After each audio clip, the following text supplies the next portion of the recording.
Robert Wilson was having one of his better days when the moving truck finally arrived at his new home in the Oak Ridge Estates community. At 65 years old, the Vietnam veteran had been dealing with multiple sclerosis for over a decade, but lately, his condition had taken a turn for the worse. He'd sold his two-story house across town and used most of his savings to buy this single-level ranch home, hoping it would be the last move he'd ever have to make. "Dad, be careful with those steps," his son Michael called out, rushing to offer his arm as Robert slowly made his way up the 3 concrete steps leading to the front door. Robert gripped the metal railing with white knuckles, his legs trembling with each step.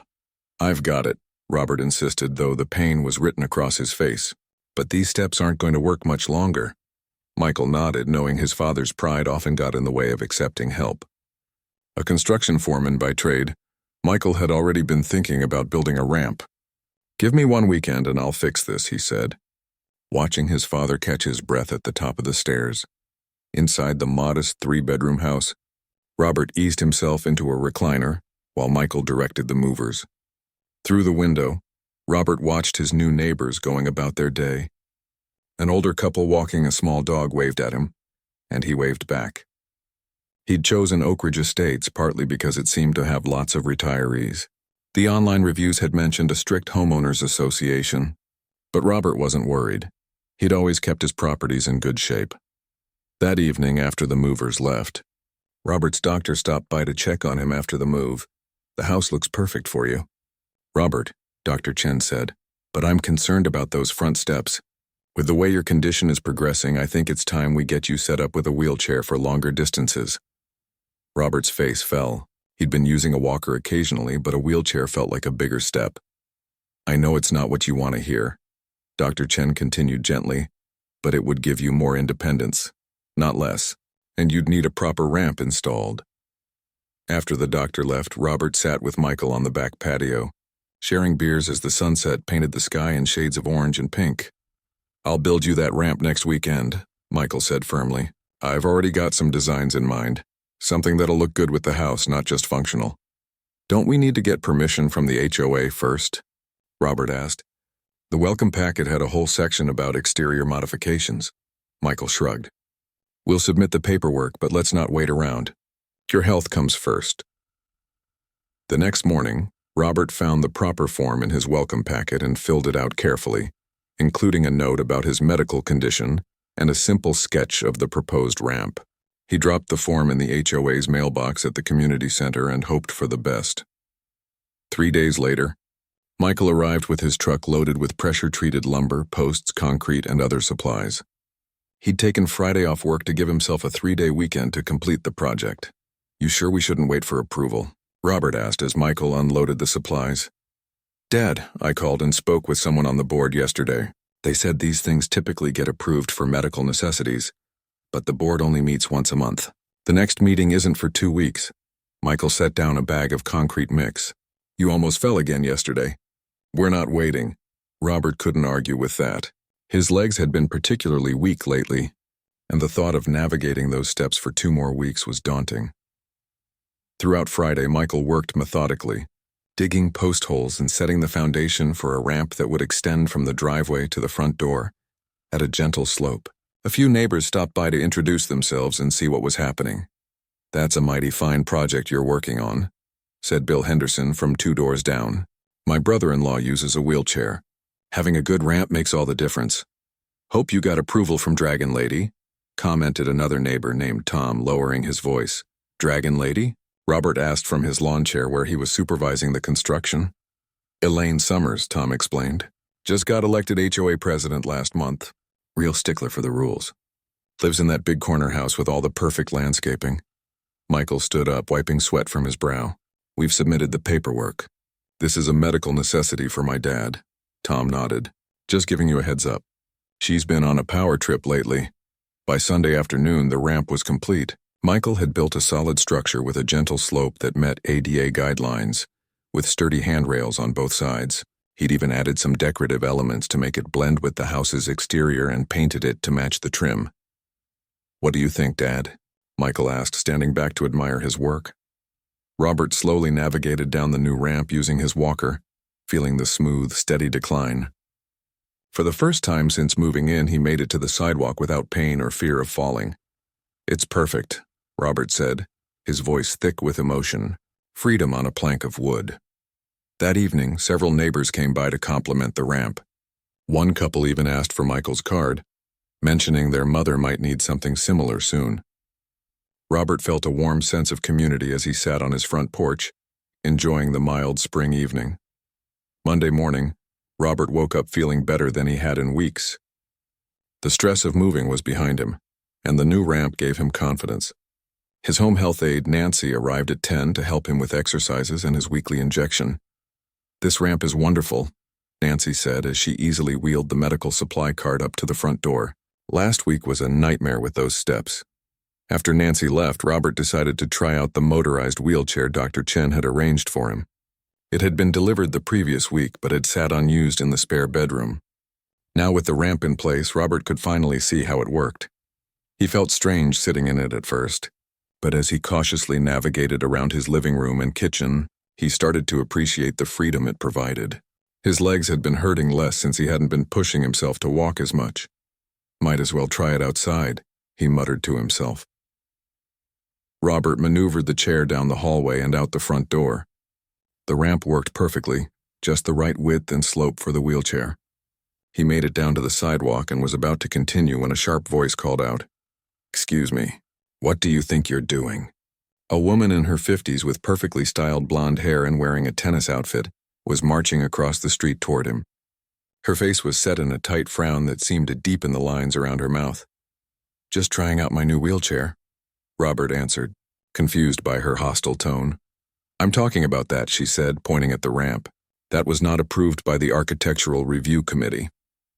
"You must be Elaine," Robert said, remembering Tom's warning. "I'm Robert Wilson. I moved in last week, Mrs. Summers," she corrected coldly. "I'm the president of the Homeowners Association, and that structure is in clear violation of our community guidelines." Robert took a deep breath, trying to stay calm. "I submitted the paperwork last week.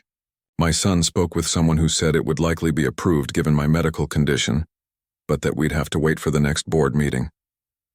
"Well, it wasn't approved," Elaine snapped, "and now you've gone ahead and built it anyway. That's a direct violation of Section 8.3 of our covenants." "I understand the rules," Robert said, his military training helping him keep his temper in check. "But this is a necessary accommodation for my disability. I have multiple sclerosis and my doctor has ordered me to use a wheelchair." Elaine's expression didn't soften. "Everyone has problems, Mr. Wilson, but rules are rules. The ramp is unattractive and brings down property values." By now, a small group of neighbors had noticed the confrontation and were watching from a distance. Robert felt his face growing hot with embarrassment and anger. The Americans with Disabilities Act gives me the right to make reasonable modifications to my home, he said, firmly. "This is private property governed by covenants you agreed to when you purchased the home," Elaine countered, pulling out her phone. She began taking pictures of the ramp from different angles. "The board will need to discuss this at our next meeting. In the meantime, consider this a formal notice of violation." Robert watched in disbelief as she turned on her heel and walked away, already typing something on her phone. A couple of neighbors approached him after she left. "Don't worry too much," said an older woman who introduced herself as Diane from across the street. "She does this to everyone. Last month it was the Thompsons' bird feeder." But Robert was worried. He'd spent almost all his savings on this house, hoping it would be his forever home. The last thing he needed was a fight with the HOA. That night he called Michael to tell him about the encounter. "She can't do anything, Dad," Michael assured him. "The Fair Housing Act protects you. If they try to fine you or make you remove it, we'll fight it." "I don't want trouble," Robert sighed. "I just want to be able to get in and out of my own house." "And you will," Michael promised. "Try not to worry about it. I'll come by tomorrow after work to check on you." Robert tried to push the incident from his mind as he got ready for bed that night, but as he looked out his bedroom window at the quiet, perfectly manicured neighborhood, he couldn't shake the feeling that Elaine Summers wasn't going to let this go. Still, he felt proud of the ramp that gave him back his independence, and he wasn't going to give that up without a fight.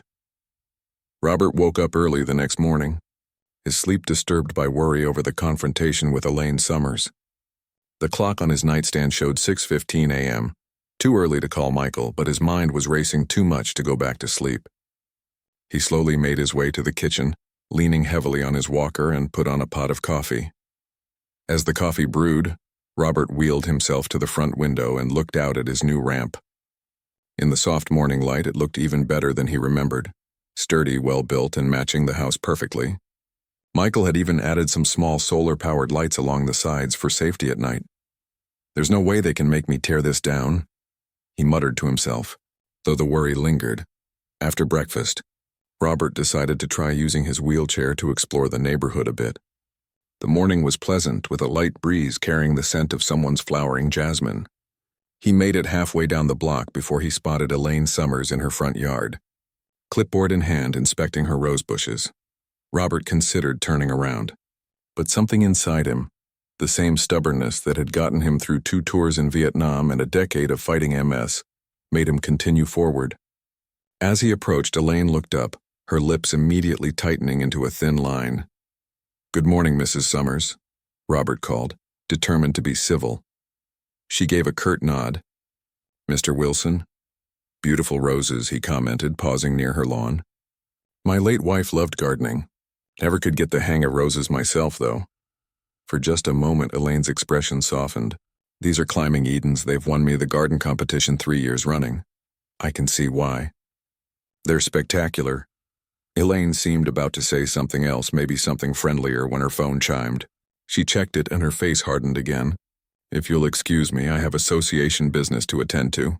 I trust you'll be addressing the violation we discussed yesterday." Before Robert could respond, she turned and walked briskly back to her house, leaving him sitting there in his wheelchair. The pleasant morning suddenly soured. When he returned home, there was a white envelope taped to his front door. Inside was a formal notice of violation from the Oak Ridge Estates Homeowners Association, stating that his unauthorized ramp must be removed within 7 days, or he would face a fine of $100 per day. Robert's hand shook as he read the notice. At the bottom was Elaine Summers' signature, with HOA President printed neatly underneath. He immediately called Michael, who promised to come over after work. "Don't worry, Dad, she's overstepping her authority. We'll handle this." Throughout the day, several neighbors stopped by to check on Robert, having heard about the confrontation. Bill Henderson from down the street brought over a plate of his wife's chocolate chip cookies. "Thought you could use something sweet after dealing with the sour," Bill joked. "Don't let Elaine get to you. She goes after everyone when she first moves in. Last month it was my satellite dish." "What happened?" Robert asked. "I showed her the FCC regulations that say HOAs can't prohibit dishes under a certain size." Bill grinned. "Haven't heard a peep since." Diane Jackson from across the street came by later with a pot of homemade soup. In her late 60s, Diane was a retired nurse who had lived in Oak Ridge Estates for 15 years. "This neighborhood was a wonderful place before Elaine moved in 3 years ago," Diane explained as she sat with Robert on his front porch. "She ran for the board last year, then managed to get herself elected president when the old president moved to Florida. She seems very dedicated to the rules," Robert said diplomatically. Diane snorted. "She's on a power trip, pure and simple. But there are more of us who believe in being good neighbors than there are people like her. You just hold your ground." By the time Michael arrived that evening, Robert had spoken with 5 different neighbors, all offering support and sharing their own stories about run-ins with Elaine. Michael examined the violation notice carefully. "This is bogus, Dad. First of all, they're required by law to provide reasonable accommodations for disabilities. Second, the HOA bylaws themselves have an exception for medically necessary modifications." "How do you know that?" Robert asked, surprised. "I downloaded the complete HOA covenant document from their website last week before we built the ramp. It's right there in section 12.4. Michael pulled out his phone and showed Robert the relevant passage. Together, they drafted a response letter citing both the Fair Housing Act and the HOA's own bylaws. They attached a copy of Dr. Chen's letter stating that the ramp was medically necessary, along with the original application Robert had submitted. Michael dropped the letter off at the HOA office mailbox on his way home. "That should take care of it," he assured his father. "If not, we'll look into legal options." The next morning, Robert had an appointment at the hospital for his regular MS treatment. His neighbor Tom offered to drive him, as the treatments often left Robert feeling fatigued. "I'll pick you up at 1 kg," Tom said. "The treatment usually takes about 3 hours." Robert was grateful for the help. He was starting to feel like he had allies in this new community, despite the situation with Elaine. The treatment went as expected, leaving Robert tired but relieved to have it over with for another month. Tom was waiting outside when he finished, and they chatted comfortably on the drive home. As they turned onto their street, Robert noticed something odd about his house. It took him a moment to realize what was missing. "Stop the car," he said suddenly, his voice tight. Tom pulled over, and they both stared in disbelief at Robert's house. The ramp was gone, completely gone, as if it had never existed.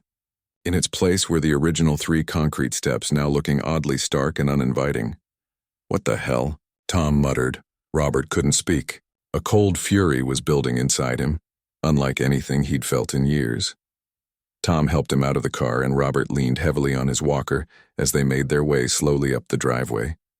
The closer they got, the worse it looked. Not only had the ramp been removed, but the area where it had connected to the porch had been roughly patched, leaving an ugly scar on the front of the house. "How am I supposed to get inside?" Robert said, his voice barely above a whisper. Tom looked at the 3 steps, which might as well have been a mountain to Robert in his current state. "I'll help you. Then we'll figure this out." It took them nearly 10 minutes to get Robert up the steps, an awkward and humiliating process that left both men sweating and Robert's legs feeling like they might give out at any moment. Once inside, Robert collapsed onto the sofa, his breathing heavy. "Call Michael for me, would you? His number's on the fridge." While Tom made the call, Robert noticed another white envelope that had been pushed under his door. With shaking hands, he opened it. "As the unauthorized structure has now been removed," the note read. "No further action will be taken as long as no additional violations occur. Thank you for your cooperation. Oak Ridge Estates HOA." At the bottom was Elaine's signature again. Michael arrived 45 minutes later, his truck screeching into the driveway. His face was flushed with anger as he burst through the front door. "She had no right," he said immediately. "No legal right whatsoever. Who removed it?" Robert asked. "Did she do it herself?" Tom, who had stayed with Robert while they waited for Michael, spoke up. "I asked a couple of neighbors. Apparently, Elaine showed up this morning with 2 guys in a pickup truck. They had tools and everything, looked professional. They were done in about an hour." Michael paced the living room, running his hands through his hair. "This is destruction of property. It's illegal entry. It's discrimination under the Fair Housing Act. We're going to sue them into the next century." "I just want my ramp back," Robert said quietly. "I can't live here without it. I can barely get up those steps with help, and I certainly can't use my wheelchair." The doorbell rang, and Tom went to answer it. He returned with Diane and 3 other neighbors, all looking concerned. "We just heard what happened," Diane said, sitting next to Robert on the sofa. "This is absolutely outrageous." One of the other neighbors, a middle-aged man named Peter, who Robert hadn't met yet, stepped forward. "I'm an attorney," he said. "Not in housing law specifically, but I know enough to tell you that what Elaine did was completely illegal. If you want to pursue legal action, I can refer you to a colleague who specializes in disability law." "Thank you," Robert said, feeling overwhelmed by the support but still devastated by what had happened. "In the meantime," said another neighbor, a woman in her 30s who introduced herself as Lisa, "we need to get you a temporary ramp. My brother has a portable aluminum one he uses for his food truck. I can borrow it until you get a permanent solution. And we'll help you in and out of the house until then," Diane added firmly. "We'll set up a schedule." As the neighbors talked, making plans to help and sharing their outrage, Robert felt a mix of emotions. He was angry, humiliated, and violated by what Elaine had done. But he was also touched by the immediate rally of support from people who had been strangers just days ago. Michael sat down next to his father, speaking low enough that only Robert could hear. "We're going to fix this, Dad. What she did was wrong on every level, and she's not going to get away with it." Robert nodded, his jaw set determinedly. He had faced worse challenges in his life: war, disease, losing his wife, and had come through them. He wasn't about to be defeated by one power-hungry woman with a rule book. "You know what bothers me most?" he said to Michael. "It's not just that she took away my independence. It's that she didn't see me as a person. just a violation to be corrected. Outside the window, Robert could see Elaine Summers standing on her front lawn across the street, watching his house with her arms crossed, a satisfied expression on her face. The battle lines had been drawn. By the next morning, word of what Elaine had done spread throughout Oak Ridge Estates like wildfire. As promised, Lisa arrived with her brother's portable aluminum ramp. It wasn't ideal. Too steep for Robert to navigate alone and not wide enough for his wheelchair. But at least it gave him a way in and out of his house. "It's just temporary," Lisa assured him, helping Michael secure the ramp against the front steps, "until we figure out something better." Robert watched from his front window, feeling a mixture of gratitude and humiliation. He'd always been fiercely independent, and now he was relying on the kindness of people he'd barely met. His doorbell had been ringing all morning as neighbors stopped by to express their support and outrage. "Dad, I've been thinking," Michael said as they sat down for lunch. "We need to rebuild the ramp right away. Bigger and better than before." Robert shook his head. "And have her tear it down again? I can't go through that twice. That's why we need to do it properly this time. Get a permit from the city. Hire a lawyer first, document everything." Michael was already making notes on his phone. "Peter gave me the name of his colleague, a lawyer named Andrea Walsh who specializes in disability cases. I called her this morning and she wants to meet with us today." Robert hesitated. "Lawyers are expensive." "She said she'll take the case on contingency. If we win, Elaine and the HOA pay. If we lose, we owe nothing." That afternoon, Andrea Walsh arrived at Robert's home. In her early 40s, with short brown hair and practical clothes, she radiated competence and energy. She listened carefully as Robert and Michael explained what had happened, taking detailed notes and occasionally asking questions. What Elaine Summers did was not just a violation of the Fair Housing Act, Andrea said when they finished. It's destruction of private property and possibly criminal trespassing. We have multiple grounds for legal action here. "I just want my ramp back," Robert said, "and to be left alone." Andrea smiled sympathetically. "I understand that, Mr. Wilson. But what happened to you is part of a bigger problem. HOAs across the country often overstep their bounds, especially when it comes to accommodations for disabilities. Your case could help set an important precedent." She explained their options. They could file a complaint with the Department of Housing and Urban Development, which would investigate but might take months. They could file a civil lawsuit against both Elaine personally and the HOA as an organization. Or they could pursue criminal charges for the destruction of property. My recommendation is that we start with a formal demand letter, giving them 48 hours to approve the ramp installation and compensate you for damages. If they refuse, we file both the HUD complaint and the civil lawsuit simultaneously. Michael nodded. "And the ramp?"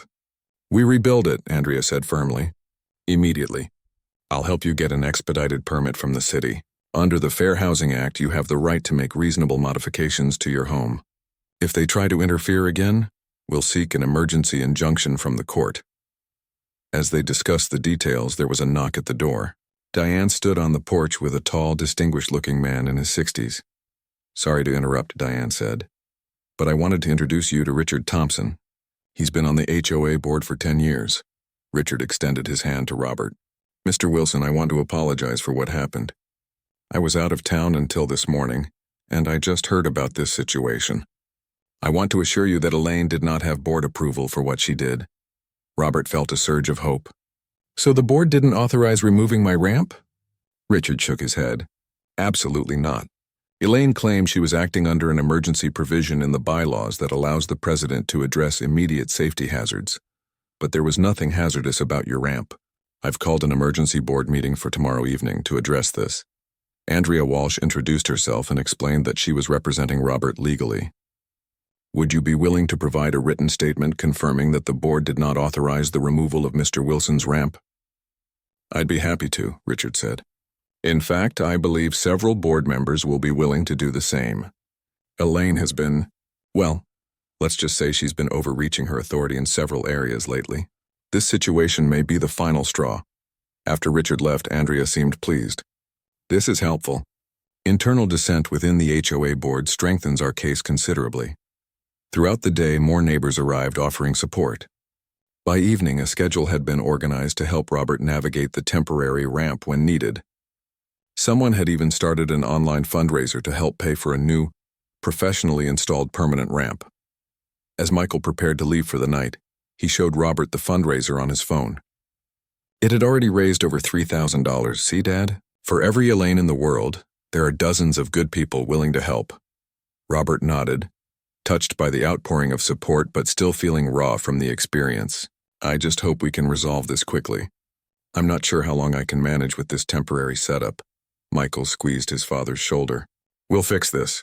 I promise. The next morning, Andrea returned with paperwork for Robert to sign and news that she'd secured a city permit for the new ramp. We can start construction tomorrow, she said. I've also drafted the demand letter to Elaine and the HOA board. As they reviewed the letter, there was a commotion outside. Robert wheeled himself to the window and was shocked to see Elaine marching up his driveway, followed by two men in suits. Looks like trouble, he said. Andrea straightened her jacket. Perfect timing. Let me handle this. She opened the front door before Elaine could knock. Mrs. Summers, I presume? I'm Andrea Walsh, Mr. Wilson's attorney. How can I help you? Elaine seemed taken aback but quickly recovered. I'm here on official HOA business. These gentlemen are from the Oak Ridge Estates Management Company. Excellent, Andrea said pleasantly. Then they can witness me serving you with this. She handed Elaine the demand letter. This is a formal notice of our intent to pursue legal action against both you personally and the Oak Ridge Estates Homeowners Association for violations of the Fair Housing Act, destruction of private property, and several other counts. You have 48 hours to respond. Elaine's face flushed red. This is ridiculous. I was enforcing the rules that everyone agreed to when they moved here. The rules do not supersede federal law, Mrs. Summers. The Americans with Disabilities Act and the Fair Housing Act both protect Mr. Wilson's right to have a wheelchair ramp at his home. We have our own legal counsel, Elaine snapped, waving the letter. They'll be in touch. As Elaine turned to leave, several neighbors who had witnessed the confrontation from their yards began to approach. Diane was among them, her expression determined. Elaine, we need to talk about the emergency board meeting tonight, Diane called. Elaine spun around, her eyes narrowing. What emergency meeting? The one Richard called last night. Didn't you get the email? It's about your actions regarding Mr. Wilson's ramp. For the first time, Elaine looked uncertain. Richard has no authority to call a meeting without my approval. Actually, any 3 board members can call an emergency meeting according to the bylaws, Diane said. Richard, myself, and George have called this one. 7 o'clock at the community center. Robert hadn't realized Diane was on the HOA board. From the stunned look on Elaine's face, this was a significant development. You're all making a huge mistake, Elaine said, her voice rising. That ramp was an eyesore that would have brought down property values for everyone. Bill Henderson, who had been watching from his driveway, stepped forward. The only eyesore in this neighborhood is your attitude, Elaine. We moved here because it seemed like a friendly community for retirees. You're turning it into a dictatorship. Other neighbors murmured in agreement. Elaine looked around, seemingly realizing she was outnumbered. Without another word, she turned and stalked away, the 2 men from the management company following awkwardly behind. As the group dispersed, Andrea turned to Robert with a satisfied smile. That went even better than I'd hoped. With the HOA board divided, they'll be more likely to settle quickly rather than risk a protracted legal battle. That evening, Michael returned to stay with Robert while the emergency board meeting took place. They tried to distract themselves by watching a baseball game, but Robert found it hard to concentrate. I keep thinking about what Elaine said about the ramp being an eyesore, he said during a commercial break. Maybe if we had made it fancier somehow. Michael shook his head firmly. Don't do that, Dad. Don't for 1 second think this is your fault. The ramp was well built and matched the house perfectly. This is about Elaine's need for control, not about aesthetics. Around 9:30, their doorbell rang. Richard, Diane, and an older gentleman Robert hadn't met stood on the porch. We wanted to come by in person, Richard said as they settled in the living room. The board voted tonight 5-2 to approve your ramp installation immediately and to issue a formal apology for the previous incident. That's wonderful news, Michael said, looking relieved. There's more, Diane added. We also voted 4-3 to remove Elaine as president of the board. George here will be serving as interim president until we can hold a proper election next month. George, a soft-spoken man with a kind face, nodded. We've also revised our procedures for handling accommodation requests. From now on, any request related to medical needs or disabilities will be fast-tracked for approval as long as they meet basic safety standards. Robert felt a weight lifting from his shoulders. Thank you, all of you. Don't thank us yet, Richard cautioned. Elaine is not taking this well. She's threatening to sue the board for improper procedure, and she's still your neighbor. What about compensation for the destroyed ramp? Andrea asked. And Mr. Wilson's legal fees? Richard sighed. That's where things get complicated. The board is willing to cover the cost of a new ramp installation, but Elaine maintains that she acted within her rights. We may need to let the courts decide on additional damages. After they left, Michael called the contractor Andrea had recommended. They can start on the new ramp day after tomorrow, he told Robert. Professional installation, fully up to code with all the proper permits. Robert nodded, feeling cautiously optimistic for the first time in days. Do you think it's over? Michael looked out the window at Elaine's house, where lights still burned brightly despite the late hour. I think it's just beginning, Dad. But this time, we're ready for her. As if on cue, Robert's phone chimed with a text message from Andrea. Just got a call from the HOA's attorney. They want to meet tomorrow to discuss settlement terms. We're making progress. Robert smiled as he showed the message to Michael. For the first time since the ramp was destroyed, he felt a sense of justice on the horizon. The next morning, Robert woke to the sound of a car door slamming. He made his way to the window and was surprised to see a local news van parked across the street.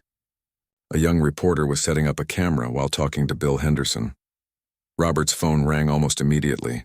It was Michael. Dad, are you watching the news? Someone tipped off the local station about what happened with your ramp. There's a news crew outside right now, Robert said, watching as more neighbors began to gather. Do you think this is a good thing? Absolutely, Michael replied. Public pressure can only help our case. Just stick to the facts if they want to interview you. Andrea is on her way over, by the way. The HOA's lawyer called her first thing this morning, wanting to meet as soon as possible. By the time Robert was dressed and had eaten breakfast, 3 more news vans had arrived. Andrea pulled up in her sensible sedan and had to navigate through the small crowd that had formed. Looks like your story has struck a chord, she said as Robert let her in. A disabled veteran being harassed by an overzealous HOA president makes for compelling news. I didn't want all this attention. Robert sighed. I understand, Andrea said kindly. But sometimes these cases need publicity to create change.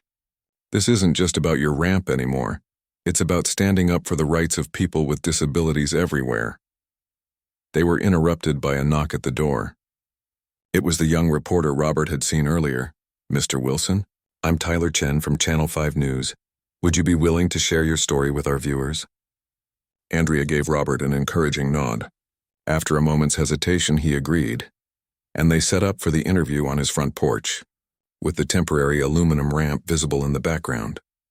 Tyler asked straightforward questions, and Robert answered honestly, describing how his multiple sclerosis had progressed, how his son had built the ramp, and how Elaine had it removed while he was at a medical appointment.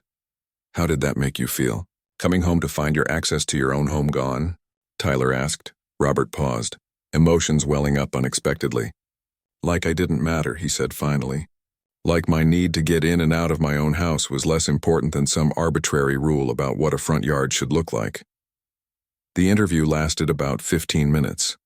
As they were wrapping up, Tyler pointed across the street. We tried to get a statement from Mrs. Summers, but she declined to comment. Robert followed his gaze and saw Elaine peering out from behind her curtains, watching the activity at his house with a sour expression. After the news crew left, Andrea received a call from the HOA's attorney, suggesting they move their meeting up to 11 a.m. They're feeling the pressure, she told Robert with satisfaction. This media attention has them worried about their image. The meeting was set for the community center. Michael arrived to drive Robert and Andrea there, carefully helping his father navigate the temporary ramp. Inside, they found Richard, George, and 2 other board members waiting, along with a middle-aged man in an expensive suit who introduced himself as Howard Blake, the HOA's attorney. Notably absent was Elaine. Where's Mrs. Summers? Andrea asked as they took their seats. I'd expect her to be present for this discussion. Howard cleared his throat uncomfortably.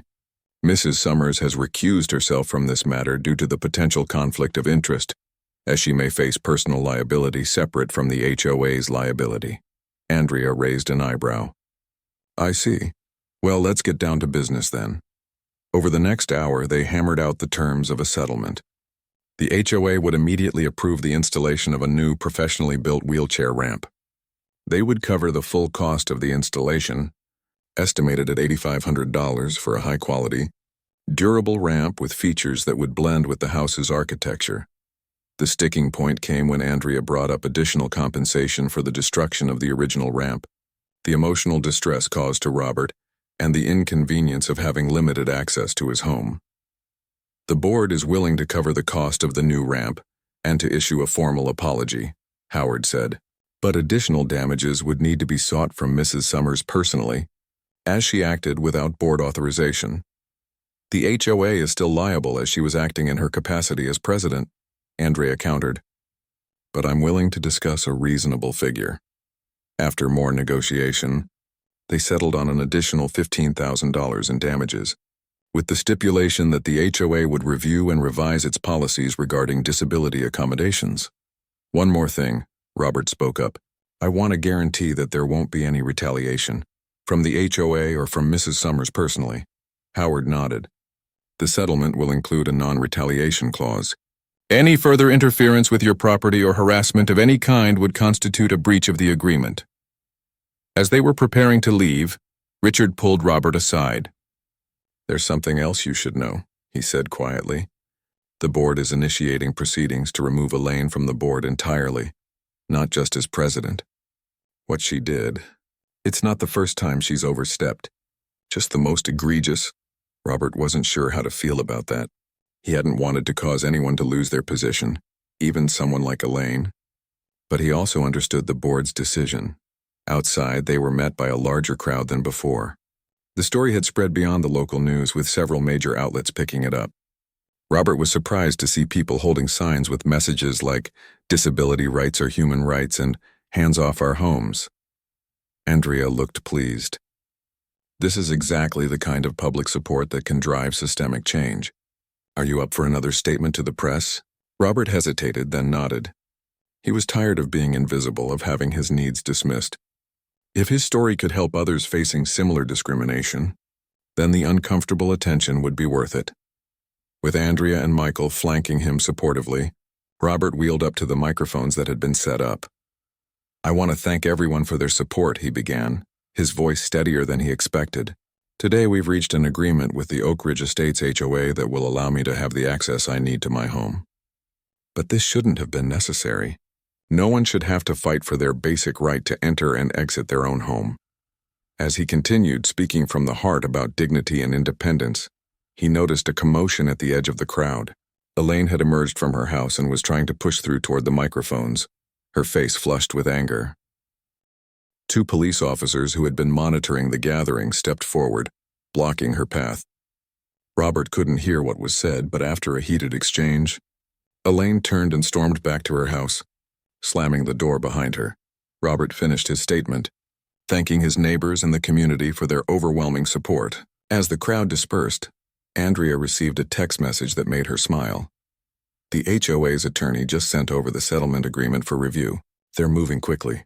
I think they're worried about the negative publicity. That afternoon, construction began on the new ramp. The contractor, a burly man named Frank who specialized in accessibility modifications, assured Robert that the new ramp would be both functional and aesthetically pleasing.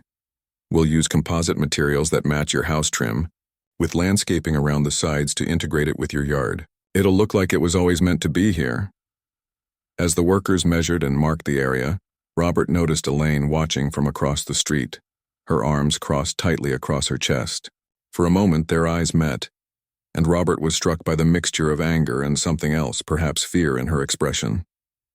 Later that evening, as Robert sat on his front porch watching the sunset and the partially completed framework of his new ramp, Diane came by with a pitcher of iced tea. Thought you might want some company, she said, pouring them each a glass. It's been quite a day. That's putting it mildly, Robert agreed, accepting the tea gratefully. I never expected all of this when I moved here 2 weeks ago. I just wanted a quiet place to live. Diane smiled sympathetically. Sometimes life has other plans, but you know what you're doing is important. Standing up to bullies like Elaine doesn't just help you, it helps everyone who might face similar treatment. They sat in comfortable silence for a while, watching as neighbors walked by, many stopping to check out the progress on the ramp or to offer words of support to Robert. The community meeting tonight should be interesting, Diane said eventually. The board called a special session to discuss recent events and to vote on Elaine's removal. Will she be there? Oh, I expect so. Elaine never misses a chance to speak her mind. Around 8 p.m., Michael arrived to stay with Robert while Diane left for the meeting. They watched a baseball game together, but Robert found it hard to focus, wondering what was happening at the community center. Just after 9:30, his phone buzzed with a text from Diane. It's done. Elaine voted out, 56-12. Full community supported the board's decision. Coming over to tell you details. When Diane arrived 20 minutes later, she was accompanied by several other neighbors, all looking pleased but tired. It was quite a meeting, Diane told them, settling into a chair. Elaine showed up with her own attorney, claiming the board had no right to remove her without due process. What happened? Michael asked. Her own lawyer looked embarrassed, Richard said with a chuckle. He had to explain to her that the HOA bylaws specifically allow for the removal of board members by a community vote if they violated the code of conduct. When it came time for the vote, it wasn't even close. How did Elaine take it? Robert asked. The neighbors exchanged glances. Not well, Diane admitted. She accused everyone of conspiring against her, said the whole thing was a setup. Then she stormed out saying we hadn't heard the last of this. Robert frowned. You think she's planning something? I wouldn't worry too much, Richard assured him. With the settlement agreement in place and the community solidly behind you, there's not much she can do. Besides, the new ramp will be completed tomorrow and it's being built with all the proper permits and approvals. She can't touch it? As the neighbors left, Michael helped Robert get ready for bed. You hanging in there, Dad? This has been a lot to deal with. Robert nodded thoughtfully. You know, when I first got diagnosed with MS, my biggest fear was losing my independence. Then when your mom died, I was afraid of being alone. But this past week has shown me that I don't have to fear either of those things. I've got you, and now I've got a whole community of people looking out for me. Michael smiled, squeezing his father's shoulder. Get some rest. Tomorrow's a big day. You get your freedom back. That night, Robert slept better than he had in weeks, lulled by the sense that justice was being served, and that his new home might truly become the safe haven he had hoped for when he moved in. What he didn't know was that across the street, Elaine Summers sat alone in her darkened living room, staring at Robert's house with growing resentment, already planning her next move. The next morning dawned bright and clear. Robert woke early, eager to see the progress on his new ramp. The contractors had promised to finish by the end of the day, and he could hardly wait to have proper access to his home again. From his bedroom window, he could see several workers already busy, their tools spread across the front yard. The framework was complete, and they were now installing the composite decking that would form the ramp's surface. As Robert made coffee in the kitchen, his phone rang. It was Andrea. Good news, she said without preamble. The HOA's attorney delivered the signed settlement agreement this morning. Everything we asked for has been approved, including the non-retaliation clause and the full compensation amount. That's great, Robert said, feeling a weight lift from his shoulders. So it's really over? The legal battle is over, Andrea confirmed. But I should warn you, people like Elaine rarely give up easily. The HOA may have settled, but she might still hold a personal grudge. Robert glanced out his front window toward Elaine's house. The curtains were drawn tight, no sign of activity. I'll keep that in mind. By mid-morning, Robert's living room had become an impromptu gathering spot for neighbors bringing coffee, donuts, and congratulations. Diane had organized a small celebration for when the ramp was completed, and several people were already setting up a folding table on the front lawn for refreshments. You've become quite the local celebrity, Bill joked, handing Robert the morning newspaper. On the front page was a photo of Robert in his wheelchair with the headline, Disabled Veteran Wins Fight Against Discriminatory HOA. Robert shook his head, still uncomfortable with the attention. I just wanted to be able to get in and out of my own house. You did more than that, Diane said, squeezing his shoulder. You stood up for yourself, and in doing so, you stood up for every disabled person who's been told their needs don't matter. That's something to be proud of. Outside, the work on the ramp continued at a steady pace. Frank, the contractor, came in occasionally to update Robert on the progress. "We're ahead of schedule," he reported around noon. "The decking is almost complete and we're starting on the railings. You should be able to use it by dinner time." As promised in the settlement, the new ramp was far superior to the one Michael had built. It was wider to easily accommodate Robert's wheelchair, with a gentler slope and sturdy handrails on both sides. Frank had even incorporated small built-in planters along the edges where flowers could be planted, making the ramp look like an intentional architectural feature rather than an afterthought. Throughout the day, more neighbors dropped by. Some Robert had met before. Others were introducing themselves for the first time, all expressing support and outrage at how he had been treated. Around 3 in the afternoon, while Robert was resting in his bedroom, he was startled by raised voices outside. He made his way to the front of the house as quickly as he could to find Michael in a heated argument with Elaine on the front lawn. "You have no right to be here," Michael was saying, his voice tight with anger. "There's a non-retaliation clause in the settlement agreement, and this could be considered harassment." Elaine stood with her arms crossed, a document clutched in one hand. "I'm not here to retaliate. I'm here to deliver this notice as a concerned citizen. The new ramp extends 6 inches onto the public right-of-way. I filed a complaint with the city." Robert wheeled himself onto the porch. "Elaine, the contractor, got all the necessary permits. The city approved everything." "We'll see about that," she said with a smirk. "I've requested an emergency inspection. They should be here any minute." As if on cue, a city vehicle pulled up to the curb. A man in a button-down shirt with a city logo got out, clipboard in hand. "Building inspector," he announced, approaching the group. "I'm here about a complaint regarding a non-compliant wheelchair ramp." Frank immediately stepped forward with his permits and plans. "Everything's by the book, sir. We've got all the proper approvals." The inspector, whose nameplate read Johnson, reviewed the documents carefully, then walked around a partially completed ramp, measuring distances from the property line. "The complaint states that the ramp encroaches on the public right-of-way," he said, looking at Elaine. "That's right," she said smugly. "It extends beyond the property line by at least 6 inches. Inspector Johnson made a few more measurements, consulting his clipboard. Finally, he straightened up. "Ma'am, there is a city ordinance specifically allowing accessibility structures like wheelchair ramps to extend up to 18 inches into the public right-of-way without requiring a variance. This ramp extends approximately 7 inches at its widest point, well within the allowable limit." Elaine's face reddened. "But furthermore," the inspector continued, cutting her off, "I see that the contractor has obtained an accessibility exemption permit, which is prominently displayed right here." He pointed to a permit taped to one of the support posts. "Everything is in full compliance with city code." Turning to Robert, his tone softened. "Sir, your ramp meets all safety and accessibility standards. You're good to go." As the inspector returned to his vehicle, Elaine stood frozen, her carefully planned sabotage unraveling before her eyes. "You should leave now, Mrs. Summers," Michael said quietly but firmly, "and please don't come back." For a moment it seemed like Elaine might argue further.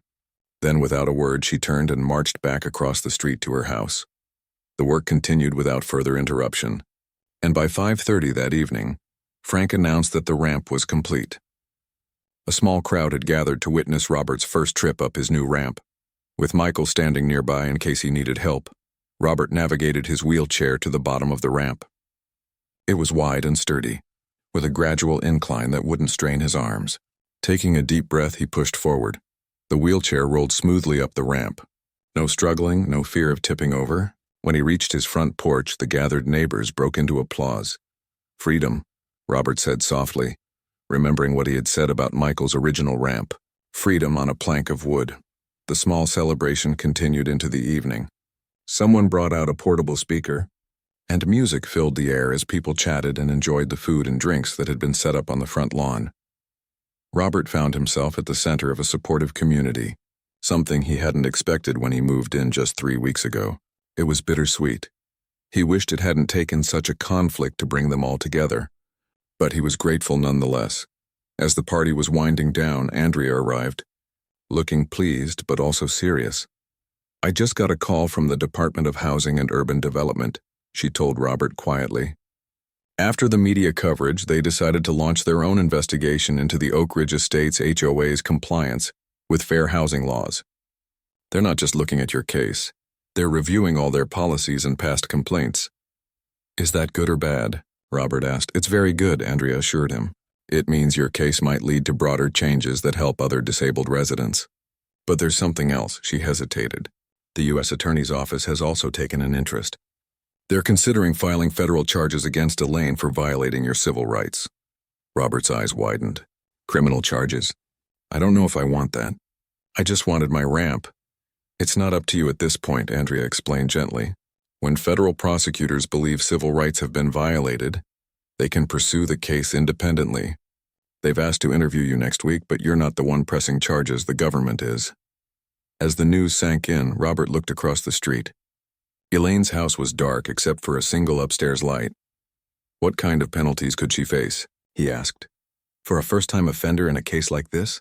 Probably not jail time, but significant fines, probation, and possibly court-ordered community service, often working with disabled individuals. Andrea smiled slightly. The punishment tends to fit the crime. The next few weeks passed in a blur of activity.